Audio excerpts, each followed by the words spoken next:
Hey, what's going on, everyone? It's your boy Ernest Dove. It's like Christmas morning for me. They just we've been dumped with a whole bunch of affiliate rosters from the Mets minor leagues. So I might as well sit here. I want to make a video. I want to start talking about as many players as I can from every affiliate whose rosters dropped today. I'll start with Double A, then go to High A, then end it with my beloved Low A St. Lucie Mets. Uh, Without further ado, let me just get right into it. I'm not even sure how long this video is going to go. This is an important video. Uh, Getting into Double A, obviously, it's all about the main guys. The top hitting prospect in the organization, Jet Williams, is somewhat repeating of sorts or semi demotion in Double A, since technically he got a cup of coffee at the end of his lost season last year in Syracuse. To me, it makes sense. I mentioned it online. It's good for Jet Williams to repeat Double A anyway because he barely played there last year. He's still very young. They probably still have to sort out his defensive positioning. Are they going to keep alternating him between second, short, and center field? Let's see if he plays all three, if he maybe plays more one or two of the three. One way or another, it's probably better to figure that out in Double A rather than Triple A because, once you get to Triple A, that's the last stop. You're probably ready to go. Probably needs to be more, ready to rock at a certain position or two by the time he gets to Syracuse one way or another so they know where he can fill in. The other big name and the big bopper, Ryan Clifford, the big red dog. He's on the Double A roster again. And again, consider it a repeat, but at the same time, he didn't get a lot of time in Binghamton. The numbers weren't great. It started to go up at the end of the year once he finally got out of Brooklyn, where lefty hitters go to die. So he needed the time to adjust. Same thing as with Jet Williams. He's also very young still, Ryan Clifford. It makes sense to also have him repeat Double A. And now I'm repeating myself of sorts, defensive positioning. The entire preliminary roster for Double A Binghamton only had two names on it in the outfield, but although we just saw one of those things about Omar De Los Santos, the man with video game speed. Sounds like he was already demoted back to Double A, so that at least gives him three names on a preliminary active roster for the outfield. But you're probably going to see not only Jet Williams get some time in the outfield, but are they also going to try Ryan Clifford still between right field, first base? Could be another scenario either way where there's availability now for the outfielders. Now, speaking of the outfield, on paper, the entire outfield is two guys, uh, possibly going in two way different directions in the organization and player development wise. One of them is Alex Ramirez, who's been in the organization, it feels like 10, 15 years. Obviously, he was recently taken off the 40 man and he cleared all the waivers. No one picked him up, signed back on a minor league deal with the Mets. Could this be the last hurrah for an Alex Ramirez? I would say yes. You know how I'm always glass half full anyway, but I'm trying to be as unbiased as possible to give the right information. This is going to be the year that Alex Ramirez has to show something. The numbers and the slash lines have to go up one way or another. It makes sense once again to have him in Double A. He's going to have to try this out. The organization's going to have to see what they have in him. One of the things he showed in spring was a very huge arm, so I love that. So it's good. He can play right field maybe or left. It's good to see the arm strength. He's going to have the hit tool. The other guy possibly going in a different direction would be Nick Morabito. I've talked about him for a while. I've talked about him since pretty much after the draft. The early things I was hearing about Nick Morabito was it was going to take him some time to adjust. So he was kind of like a work in progress, toolsy guy. Uh, that was going to take a little bit longer than maybe some other prospects. So actually, this is really good news now to see him supplanted in Double A. And again, this is the show me level now.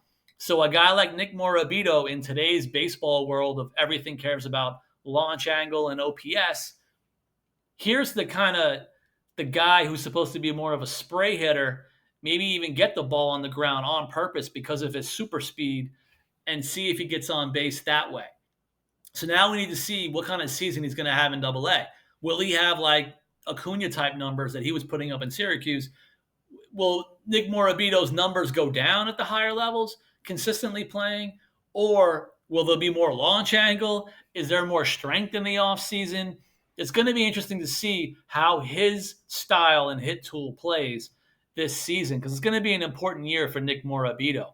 He's a guy that could jump up rankings and really be up there as a major league quality guy because of that super speed and the hit ability to put, bat to ball. So now the question's going to be, what can you do with that hit tool? Can it succeed now going forward in AA and especially AAA? Some of the other names, they have a lot of returning guys.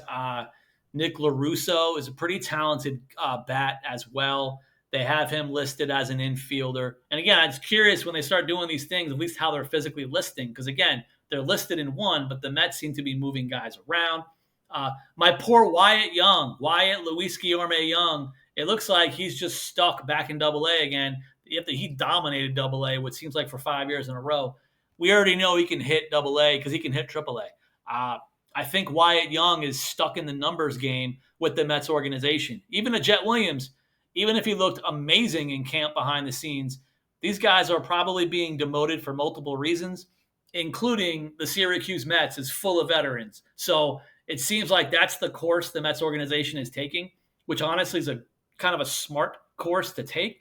You have these veteran-ish type guys that can just kind of fill in as needed at the drop of a hat, and they have the pedigree or the kind of the experience for it. And you're going to need guys like this to just knock the cover off the ball, top prospect or not, to be able to ever push those guys off the organization, off the roster. So Wyatt Young, he's going to do what he's got to do. He's got to hit over 300, put the ball in play, have elite defense wherever they put him in the infield, and then we got to probably wait again to see if he can get promoted, be back up to AAA, and go from there. Let's see. Those are some of the main names. The catching situation is interesting. They have Matt O'Neill and Kevin Parada. To be honest, you can kind of group them up together at this point, both being catchers. So every affiliate needs catchers. And it looks like, for better or worse, player development-wise, these two guys are going to have to be here again in AA, kind of fill in the spot because every affiliate needs catchers. Obviously disappointing for Kevin Parada, who you saw or heard about in the offseason in spring. He lost weight. It seemed like some ongoing tweaks and changes to his kind of batting stance, batting style that have changed a little bit or a lot since the draft or since getting drafted and turning pro. I have to see what even happens at this point. And again, with a guy like Parada, high pedigree, high bonus or not, the Mets need these veteran catchers in AAA right now because they got the two of them, Williams and Reitz. You need those two guys with the veteran experience to get the call up as needed, especially while you're waiting on Alvarez. Because if Francisco Alvarez isn't ready yet, you're going to need one or both of those guys at the drop of a hat to fill in for some kind of reason. So it makes sense. It's going to be time for Parada to kind of do his thing. He's going to have to be who he wants to be at this point. This could be the last year for him as well, honestly. They've come in different situations between him and an Alex Ramirez, but Ramirez and Parada in 2025, if they don't shine this season, I'm not really sure where they fit into the organization after this. Although, as we've seen with the Hayden Senger, when you have enough good rapport, good catching, though, really good defensively, you can stick around for a while as a catcher. But this could be the year for both, one way or another, to even stay in the Mets organization. The pitching is very interesting. You have the guys like a Joshua Corneli, who I've liked even since last year. He's one of those arms you never hear about, but always puts up good numbers. I'm curious to see what he does now again in AA. Felipe De La Cruz is my heart.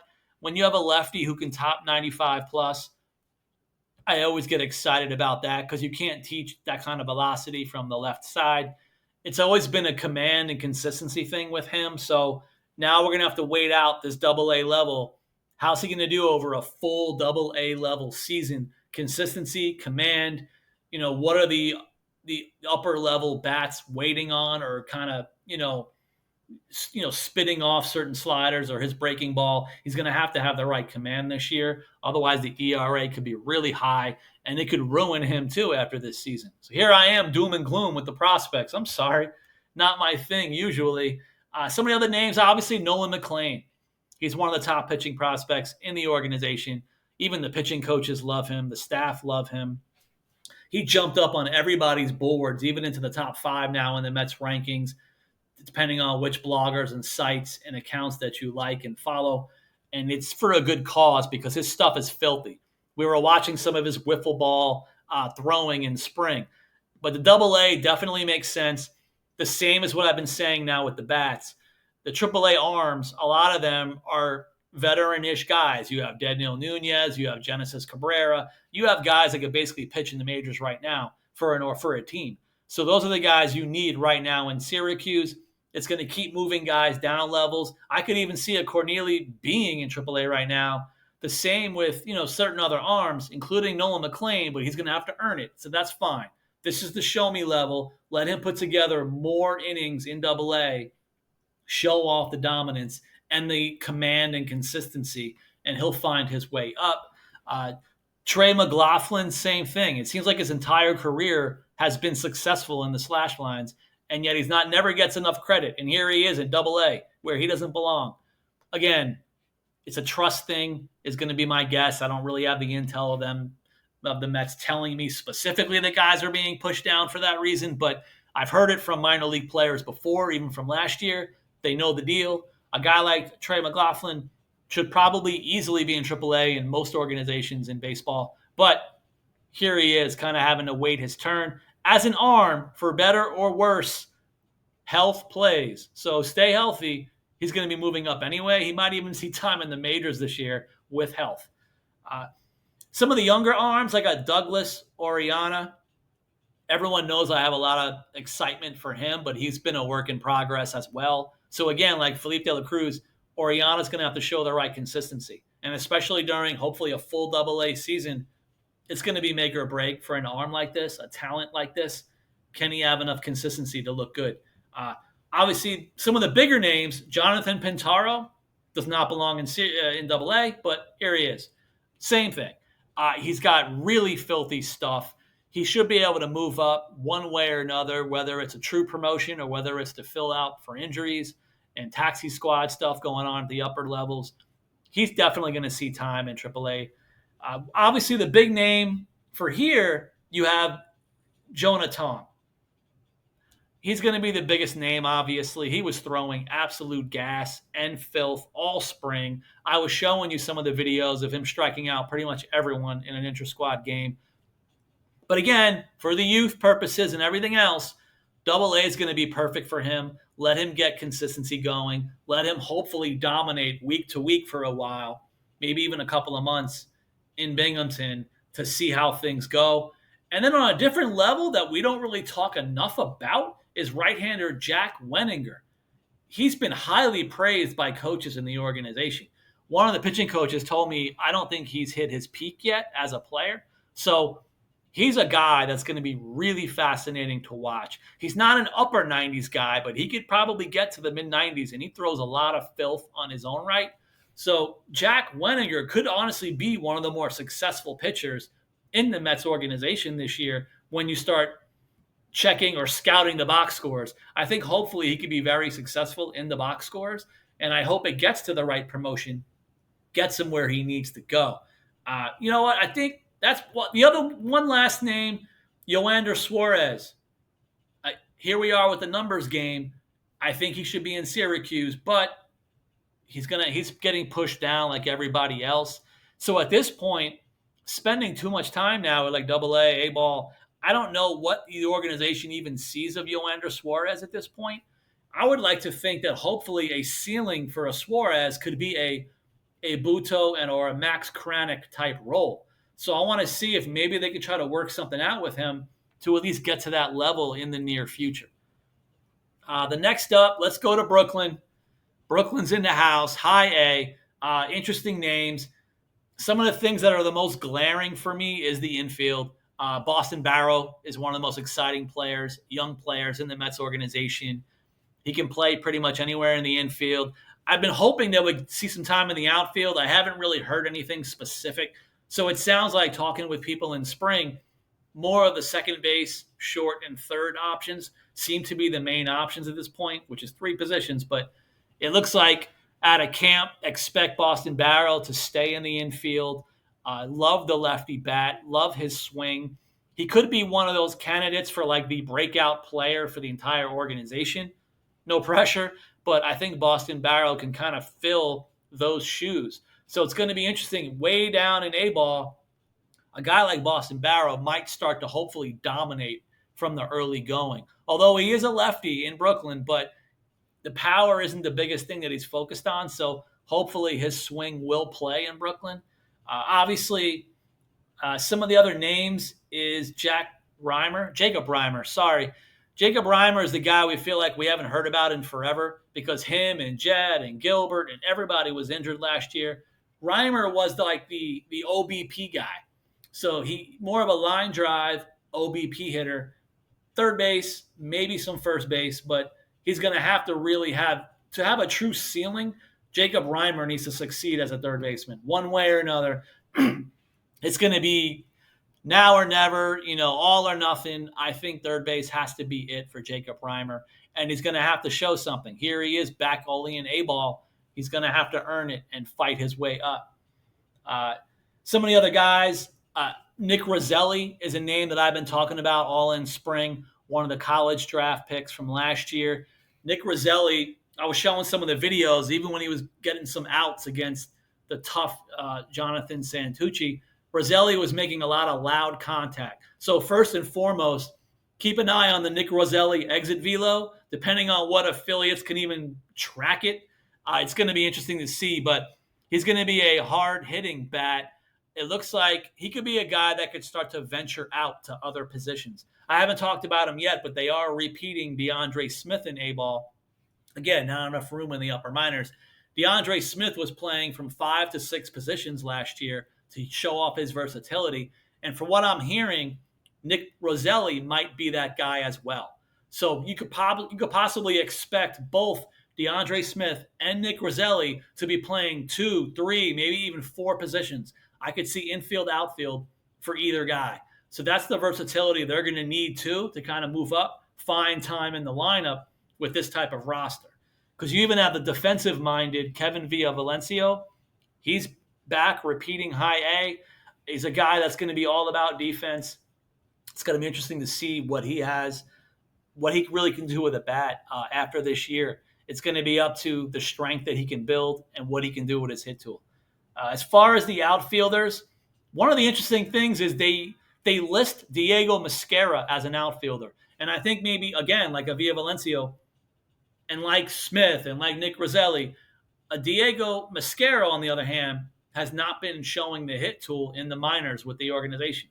He's basically a gold glove defender, but he's got to hit to make it. So now they have him listed as an outfielder. So maybe they're going to try to basically play him anywhere in the field, somewhere on the diamond, to give him one last shot, perhaps. Then you've got some of the older guys, the college guys. You have Troy Schleffler. You have Eli Serrano, who's been getting a lot of top 30 Mets prospect love. So when you have a guy like that all the way down in Brooklyn, you'd like to see a middle of the order Serrano doing really well. And then obviously there's Carson Benj, who you could argue almost can argue being the top hitter in the organization, the top bat ranking-wise.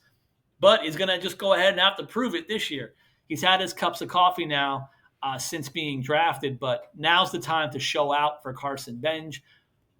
He's the exit velo guy that everyone was excited about, even from last year. How hard is he going to hit the ball in Brooklyn? Again, he doesn't really need to be the power guy to worry about the Brooklyn Winds. He can put the ball opposite field naturally anyway. So maybe expect Carson Benj, most of his home runs will probably be oppo in Brooklyn until hopefully he gets promoted. Because you would have to think Benj is going to Double-A one way or another by the end of this year. He's going to need it, and I think the organization's going to need it. Not a lot of outfield prospects up and down all these affiliates. So a guy like Benj succeeding, he's going to sky all the way to the majors hopefully soon. Looking at some of the other players, the catchers I'm super excited about. You basically have 2 top 30 ranked, or even top 20, how you want to rank them. Top 20 ranked level guys who both play catcher on the same team. You got Ronald Hernandez, the OBP guy, always getting on base from the Marlins trade. And then you have Chris Suero, the super athlete who could also play outfield. But here he is being listed as a catcher. And I hope he basically catches a lot. along with probably some left field. Because Chris Suero's one of those work in progress player development guys who could really soar if he could finally hit those next levels and then those next steps.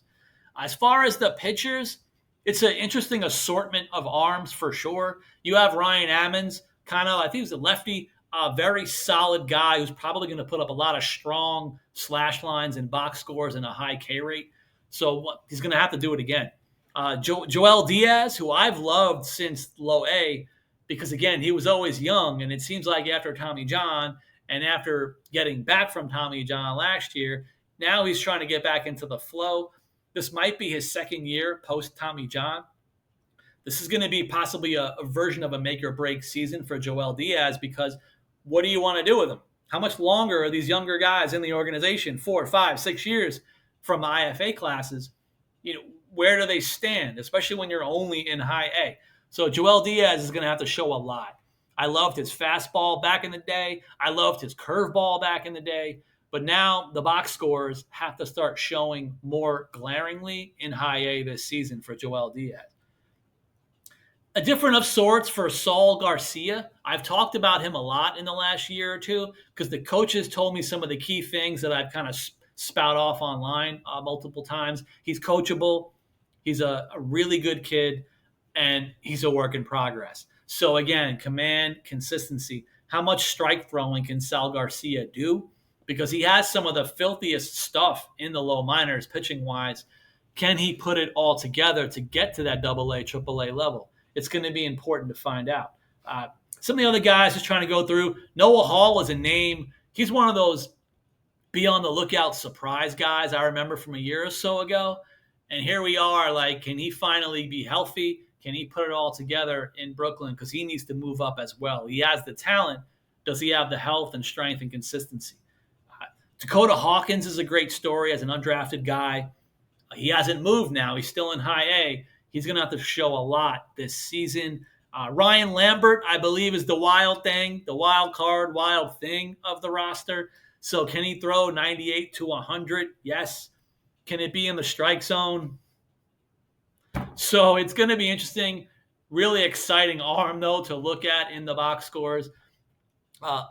Lionel Ovaez, who's basically, I can say the same exact thing, copy-paste.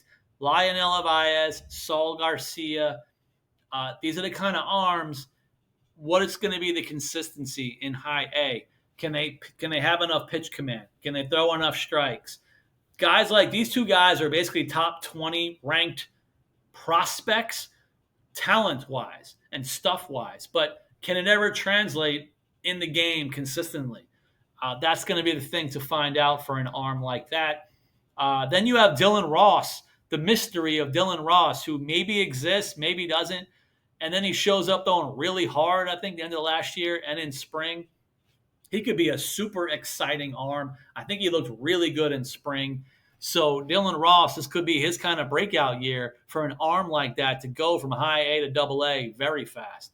Obviously, the biggest name in here is Jonathan Santucci. I've talked about him online. He's a flamethrower as a lefty, so he can throw 96 plus, 96 to 98 as a lefty. I believe they love his slider and possibly also a changeup that he's working on. With pitch command, with a low walk rate, Santucci should definitely end the season in AA. He could hopefully, he might end up being the David Peterson 2.0 at some point if he puts everything together. You also have Ben Simon is another good name. Austin Tresser. I mentioned him as a wild card arm out of college, and I believe he's had some injury issues now since. So hopefully a healthy Austin Tresser could be very exciting to watch if he's finally able to put everything together. Zach Thornton, of course, a.k.a. Thor. He's a guy I've talked about all spring. Really good lefty who's been up to 5 pitch of an arsenal at this point. So it looks like all signs point to Zach Thornton being in the Brooklyn high A rotation out of camp. I'm really excited to see what's going on with him because Thornton's fastball velocity has increased this spring. He's been changing his pitches, and he now has a kick change. So I want to see how these new pitches look as a starter. And I want to see him eat these innings every week. And again, I want to see how many pitches he throws week to week. It's going to be fun to watch a Zach Thornton because he can go up the list too. He could be a top 20 player as well, not just an arm. He could be a top 20 overall Mets prospect even by the end of the year, depending on how everything now has been put together. Might as well end it with my favorite low A St. Lucie Mets. Let's get into it. You have the mystery of Matt Allan. Can we just see what happens? He's on the roster. That means he's going to have to pitch, right? Matt Allan, for all I know, could end the season in Double-A. He's just so talented. And if he's throwing 97 plus already in spring, we just have to wait things out. I want to see how many innings he even pitches. Is he going to be a one-inning guy for a while? Does he pitch every, 2 or 3 days? I just want to know what the structure is going to be for Matt Allan just to eat innings this year altogether. Everyone knows about my excitement back in the day for Wellington Aracena and his 80 grade hair. I want to see what color his hair is this year. That's going to be important. He's a very hard-throwing righty. Command is always going to be a thing. Same for Juan Arnold. Same thing. Guy throws 98 plus. Where is it going? No idea. He's going to have to be one of those guys to round out the filth to see if he can succeed. Some of the other names. Then you have those names we don't know. Irving Coda is basically another version of Matt Allan. Where's he been for years? You have Nate Dome, a very exciting arm from the draft. My understanding, even from the draft, he was drafted knowing he missed time in college. So the Mets organization, from the time they drafted him, they've been very careful bringing him along. So I want to see even how often Nate Dome is going to pitch. What kind of innings cap, a pitch cap limit. It's going to be interesting to see what they even want to do with him. Then we have Robert Dominguez. You guys know who you are. He's not the Loch Ness Monster. He's not Bigfoot. He exists in the real world. I showed video of him. So Robert Dominguez is alive. He's in the St. Lucie Mets roster. That means he's real. I want to see what can ever happen with this young man. People were bringing up the absolute highest ceiling of a Familia. That would be pretty amazing. When I was watching him in the spring intra-squad game, got off to a rough start with throwing it, hitting someone, throwing it to the backstop. He ended his inning getting an out. So the stuff could be there when it has command. I just want to see how he's going to look. Frank Elisalt is someone I told you about in spring. He was kind of highly regarded in spring by one of the pitching coaches. They said, please keep an eye on Frank Elisalt. I think he's fierce. He's going to be a really good arm to keep an eye on to see how he progresses. Even Christopher Gomez, Raymond Gomez, Matt Allan, Robert Dominguez. St. Lucie Mets they've cornered the market on mystery arms. So I have no idea what the organization is going to do with any of these guys. But if any of them get into the games, let's all just hit each other up on social media so we can prove that they exist.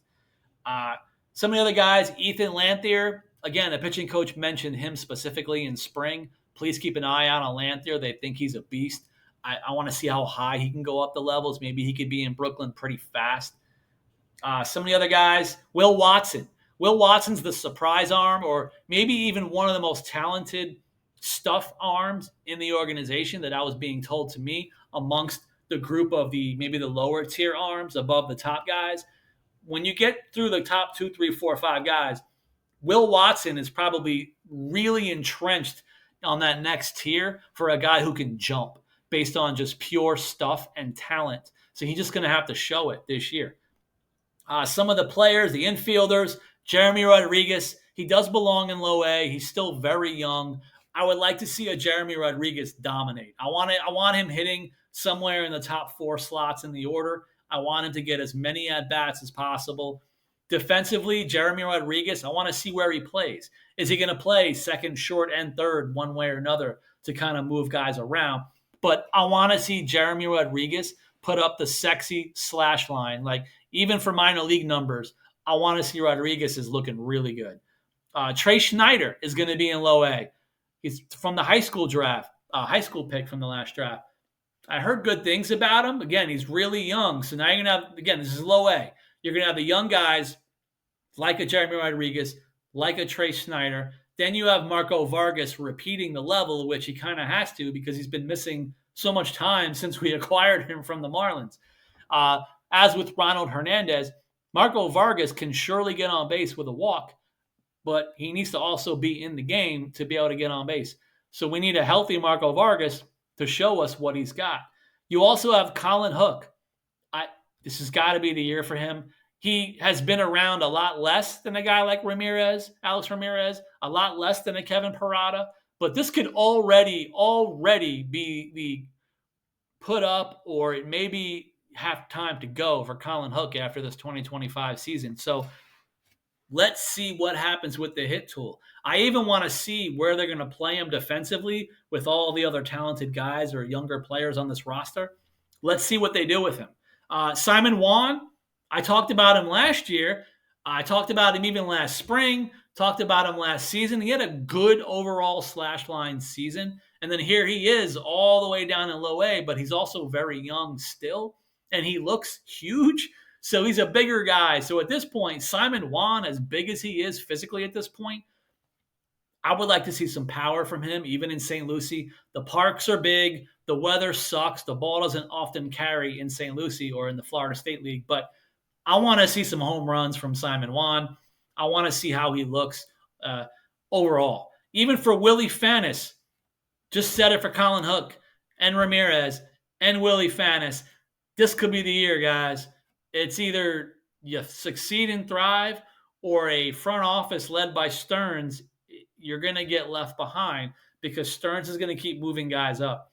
Guys like Hook and guys like Fanis, they might start up getting replaced during this year from some guys in the complex league because Stearns is going to move guys. You also have A.J. Ewing. He's the power bat that I've been talking about. So for A.J. Ewing, low A, 2025, K rate. I need the K rate. The K rate for a guy like this, as with a Ryan Clifford up in Double A, I need A.J. Ewing's K rate to be below 30%, please. And I need to see what his numbers are with a lower K rate, because I'd be excited about it with the lower K rate. The last name to mention, last but not least, Jesus Baez. Yes, Jesus Baez is listed as far as right now, he's being listed in low A for the St. Lucie Mets. As I was trying to sniff around for information on Jesus Baez, I'm starting to guess, it's implied. The situation might be that Jesus Baez is going to be playing next to the complex in St. Lucie, so the Mets can keep an eye on him, keep an eye on his knee, make sure he's definitely good to go. Also, obviously, maybe it's a stereotype. I'm old. Maybe our knees get cold and it feels a weird tingle. So maybe they also just want to keep him in the 80-degree weather and 90 degrees to be good on his knee. And then once everything's good to go and the weather kind of warms up, he'll probably be right back in high A.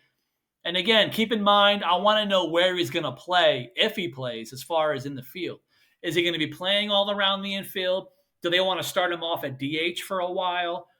Let's go ahead and check my account, of course, please. But let's be on the lookout for the box scores to even see where Jesus Baez is playing overall, whether it's DH every day or in the field. One other name I want to bring up before I close out. Some people were asking about Eli Ankney. Eli Ankney is a lefty who had Tommy John surgery last year. He's basically at the tail end of the months that you go by. And I did report in spring, he basically has some of the highest velo he may have had since turning pro. And it's happening now in spring, post Tommy John. He's worked out some of the kinks. His fastball velocity is up. He changed his slider. He has a different slider this year than he's had since turning pro. My understanding is, from talking to sources, don't be surprised if you see Eli Ankney pitching in low A this weekend for the St. Lucie Mets, even though he's not on the roster. But I'm saying from sources, be on the lookout for a guy like this. Now, maybe this is considered a rehabbing player. I don't know how he'll be listed if he is playing this weekend. But again, if you see Eli Ankney pitching for the St. Lucie Mets this weekend, you heard it here first. There might be a plan for him and for Baez.